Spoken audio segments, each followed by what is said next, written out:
Hi guys, I'm IfyDika. Welcome back to my channel, and if this is your first time here, a very big welcome to you.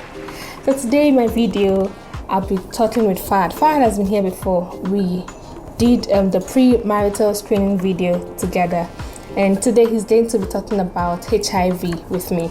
So let's go and join him. Hey Fahad, how are you? Hi, I'm good. And you? I'm okay. Welcome to my channel. Welcome back to my channel. Yes, exactly. It's good to have you back. You broke your promise, do you know? How? What did I do? Today's topic wasn't the topic we were going to have. What topic did you want to do? The last time I was on, we agreed that was the last STD kind of thing we were going to do. And here we are again with more STDs. People are going to be like, what's that Indian guy and STD? Because you're very good at it, you know. It's your specialty. Very good at it. Anyway, but it's not bad. But it seems HIV is not only an STD, you know, so. Yeah, of course. But before we go into all the details, kindly introduce yourself one more time for those who haven't seen you here before.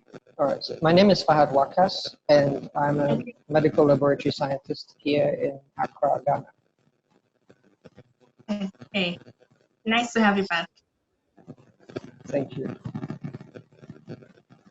So, like you already know, we're talking about HIV. HIV is human immunodeficiency virus. So, I hear people say HIV virus. It doesn't make sense. HIV already has the V as virus. They cannot say HIV like human immunodeficiency virus. Yeah. So let's stop saying HIV virus. They say HIV. It's already the virus. Funny enough, you even hear professionals using that lingo. So I think it's more about. I think I've even made that. Yeah, it just slips off the tongue that way. Yeah. It's quite common. Well, HIV is a virus that destroys the immune system. So let Fahad, our professional, talk more about this. So, Fahad, can you throw more light to this in aspects of being immunocompromised? Right. So, you know, there's a lot of misconceptions that exist regarding HIV, in that people think HIV is the disease itself. I mean, it is in a sense, but what HIV actually does is it disables an aspect of your immune system, and so it has an attraction towards certain types of cells that are found within our immune system. And as we all know, our immune system is responsible for fighting off infections and sicknesses of various different sorts. So there's a specific type of cell. It's a type of a lymphocyte. And now lymphocytes are types of white blood cells. And one of these lymphocytes is the CD4 cells. Okay, it's a subset or subgroup of T cells. So the CD4 cells are basically known as helper cells. Okay, so they are involved in alerting other cells of the immune system to basically wake up that, hey, there's an infection going on. Okay, so they are kind of like the traffic wardens of our immune system. They'll be like, okay, here, this doesn't seem right. This isn't how things are supposed to be. There's an invader. There's a pathogen in the system. So I'm trying to use like an analogy where you have traffic wardens or police that basically see that, hey, there's something wrong going on here, and then they basically sound the alarm and call for backup. That is much like the way the CD4 cells call for backup from the other cells that can come and then Okay. take care of infection. So the HIV requires the CD4 cells to make more copies of itself. And in so doing, it eventually ends up destroying a large number of these CD4 cells over a period of time. Okay. So the longer the infection persists, the more the more your CD4 levels reduce over time. And just as in the same way, perhaps you would have a student who is in university, you would gauge the student's performance by their CWA or their GPA, the way you would judge a football team's performance by the number of goals they score. That's much like the same way you would judge the competence of your immune system by the level of CD4 you have in your system. Okay. So it's basically an indicator for how competent your immune system is, basically. Now, when these levels reduce to a very low figure, I don't know if we need to go into the figures, but anyway, it goes beyond a certain threshold. That is the point at which we say, okay, now this individual has AIDS, which is the acquired immunodeficiency syndrome. Okay, and now as we all know, or maybe not all of us know, but syndrome basically implies a group of conditions. Okay, so now what has basically happened is that the HIV has battered your immune system to a point where now what are known as opportunistic infections can take hold. So basically, they now have the opportunity to take advantage of your weakened immune system. And so it is actually the mortality that occurs, the death that occurs from HIV is not as a result of the HIV virus, but I said HIV virus, of HIV, but because of the infections that it leaves you prone to. Okay. Well, you've practically covered like two of my other questions. Okay. So, how come a couple with HIV can actually, have kids that don't have HIV? Maybe even if it's just one or both, they can actually have kids. Without, How come yes, exactly. that can happen? Well, I think this is one of the great scientific breakthroughs we've had in the last few decades, because what this allows, we basically have very, very competent and efficient medication now available. And the virus is such that it needs, you need to have a certain amount of it in your system to be able to transmit it to a partner or to your fetus. Viral load, right? Exactly, yes. Because of some great scientific breakthroughs we've had in drug discovery, we have medications that are able to bring down the viral load of HIV. And viral load is basically the amount of virus you have in your blood, basically, or in your system. And so it can be brought down to what are known as non-detectable levels, where it's very difficult for even machines to pick it up sometimes. And at that point in time, you are free to have unprotected sex with your partner and conceive safely.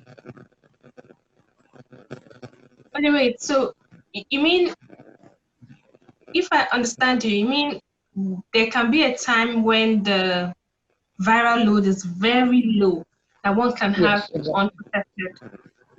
Is it because of the drugs they take, or is the time of the month? Oh no, it's directly because of the drugs they take, because the drugs actually targets the replication or the multiplication of the virus. Okay, and so it's not that it's up in the morning and then it's asleep at night. So you can just take in and just no. There's no, the virus has no idea of the time. It moves. When individuals or prospective parents who are aware of their HIV status, whether it's both or one person who is positive for the virus, they would have to go and see their general practitioner, basically their doctor, and he would monitor their drug, their medication, and request for a CD4 count. And this basically tells them, and then a viral load as well. And this basically tells the doctor about both your state, your health, and then the likelihood of you transmitting the virus to your spouse or to your future children. And so when the viral load is at near undetectable or undetectable levels, that's when you basically get the go-ahead from your doctor to conceive safely. Okay. And in that sense, obviously, your child is not going to have the condition. And also, then after having the child, the mom won't breastfeed the baby because it's another means the child could get the virus via breastfeeding. Yeah. So moms that have HIV don't breastfeed the babies. Yes, they don't. Yeah. That's amazing. Okay, wow. So before we move on, if you're yet to subscribe, kindly subscribe now. And as we're talking, and if you think about anything you want to, ask any question, anything you want to comment on, do comment, okay? And we'll be answering you in the comments. So now, HIV isn't a new virus to us, but till now, there's still a lot of stigmatization. You see people, be like, I just will have HIV. Don't come to my house. Don't come to me. Don't do this. Don't touch me. But HIV isn't transmitted that way. It's transmitted via fluids like semen, vagina fluid. Then somehow, rarely, I think, via oral. So about the oral sex, and I was asking, I don't think, could there be a means if someone swallows, could there be a way one could get the HIV? It's not even about swallowing fluids from either partner that could cause this, but actually it's more about amount and also about whether or not your mucous membrane, so basically your skin inside your mouth, is intact. Now, it would be very difficult for you to know if there is a very minute cut somewhere while you were brushing your teeth, while you were eating. There are a lot of micro abrasions, very minute tears that occur in your mouth on a daily basis through whatever means. And it would be very difficult for you to know. So it's just to be on the safe side. It's something that you should probably prevent without protection. Okay. So, I was actually asking earlier on about window period. Yeah. What does that mean? Okay, so the window period is a term used interchangeably with eclipse period as well. So whether you hear eclipse or whether you hear window, it's the same thing. And it doesn't apply just to HIV. It applies to all viruses. And it basically means that it's the period between the time that you get into contact with the virus and to the point at an end. So you come into contact with the virus and then the point at which it is detectable. Okay. Yeah. So the eclipse period varies from virus to virus.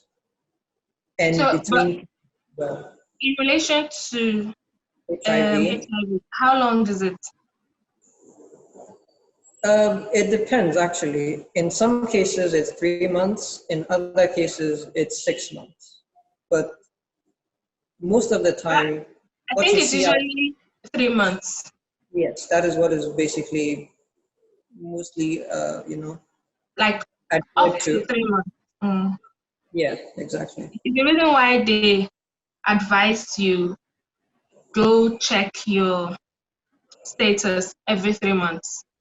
Yeah, yeah, exactly. But these things vary between. I'm sorry, I think I cut you off, but it varies because the HIV itself can be grouped actually. HIV is just not HIV. There is actually an HIV-1 and there is HIV-2. Yeah. Okay. Yeah. So by far and away, HIV-1 is what infects about 95% of everybody who has HIV. Okay. However, the other 5% is HIV-2. Now, HIV-2 is found more in West Africa, actually. The good thing is that it is not as easily transmissible as HIV-1. And the only way HIV-1 differs from 2 is that the way they are made up genetically is different. Okay, so that's how come we classify them as HIV-1 and HIV-2. As at now, there is no cure for HIV. So all we can do is manage and improve your CD4 count, right? Yes, the viral load and your CD4 count. Reduce viral load and improve Exactly. CD4 count. Yeah. So anyway, World AIDS Day was on Tuesday, 1st of December, and the theme was Global Solidarity, Shared Responsibility. So it's important we all agree and take it upon ourselves to practice safe sex. And also, let's also stop stigmatization. Stop Yeah. stigmatization. It's not cool. It's not it's not healthy for the people already going through the HIV. So, and also get to know your status every 3 months. Do for tests. Most places it's free of charge. You just go to them, come to the HIV test, and you do, and Yeah. you get to know your status. So, Fahad, thank you very Yeah. much for joining us today. Thank It you was for really having nice me having you. again. Thank you. I hope to see you some other time. Thank you so much for watching, guys. That was very interesting. Don't forget to SLCS, subscribe, like this video. Please comment if you have anything you want to talk about or ask, and do share with those you think are going to find this video very interesting. Thank you so very much. I'll catch you guys next time. Bye.